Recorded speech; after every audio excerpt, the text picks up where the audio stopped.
Ghislain Bella n'avait que 17 ans alors qu'il quitte le Cameroun en décembre 2016. Rejoint comme beaucoup de jeunes de sa génération, il nourrit alors un seul objectif, rejoindre l'Europe pour se construire un avenir meilleur et aider sa famille restée au pays. Le Maroc n'était pour lui qu'une simple étape, un simple point de passage sur la route qui conduit à l'Europe. Mais 8 ans plus tard, il y vit toujours. Je m'appelle Bella Cécile Severin Ghislain. Moi, je suis au Maroc, ça fait pratiquement déjà 8 ans. Je suis quitté au Cameroun depuis 2016, fin décembre 2016. Quand je quitte le Cameroun, j'étais mineur. Tu avais quel âge? J'étais dans les 17 ans ou 16 ans, je pense. 17 ans ou 16 ans, je pense. Et tu es arrivé Non seulement j'ai d'abord vite arrêté les études, tu vois. J'ai vite arrêté les études parce que par faute de moyens. Parce que la daronne, elle ne pouvait pas me gérer genre comme mes petits sœurs, mes petits frères.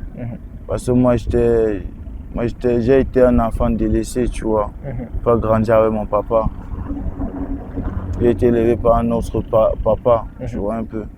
Et ce papa qui était mon beau-père, que j'ai pris comme mon père, tu vois un peu. Une fois au Maroc, Ghislain se heurte à des conditions de vie difficiles.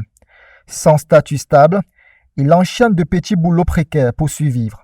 Le rêve européen lui s'éloigne peu à peu, remplacé par une longue attente faite d'incertitudes et de désillusions. On travaille dans les champs, 80 dirhams la journée.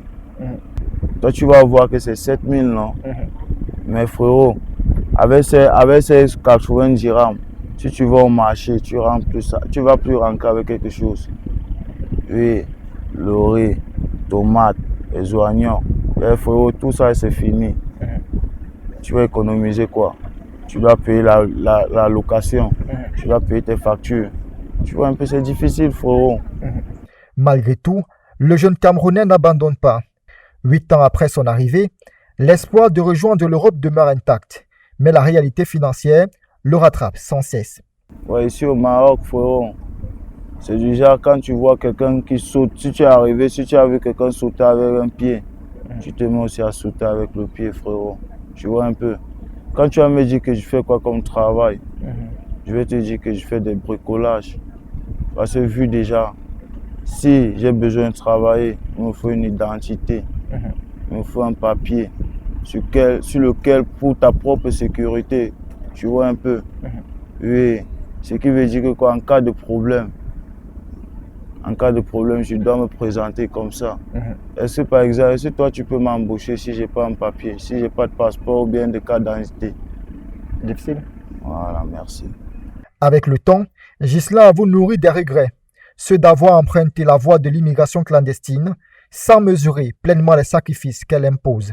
Il y a des fois j'ai des regrets, j'ai des regrets, mais tu sais, on dit souvent que certaines erreurs, on ne regrette pas. On ne regrette pas certaines erreurs parce que quoi, tu tires une leçon de ces erreurs. Et ici, tu ne dois pas regretter parce qu'une fois, si tu es arrivé en Espagne, ou bien tu es arrivé en Europe, où tu voulais, voilà frérot, tu ne vas même plus avoir le temps de regretter. Parce que toutes les opportunités sont là-bas, tout dépend de toi. Fort de son expérience, Ghislain tient aujourd'hui un discours de mise en garde. Il déconseille aux jeunes Camerounais de vivre la voie de l'immigration clandestine, qu'il juge trop risquée et pleine de désillusions. Pour moi, frérot, moi j'ai toujours dit, même à mon propre petit frère, que je ne lui conseille pas de prendre l'aventure. Parce que ce que moi j'ai vu, je ne veux pas qu'ils subissent la même chose. Et il dit aussi aux frères, vous qui pensez que l'aventure est facile, là, c'est pas facile. C'est la magie, frérot. Oui, c'est la magie. Il faut être pour ressentir sur soi. Oui. Et respecter aussi vos darons, vos familles. Oui, respecte ta mère tant qu'elle vit encore. Parce que non, qu'elle va fermer les yeux, non.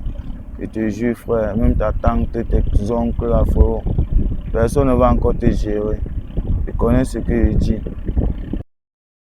Situé à la frontière avec l'Espagne, le Maroc accueille chaque année des milliers de migrants clandestins venus d'Afrique subsaharienne, parmi lesquels de nombreux Camerounais.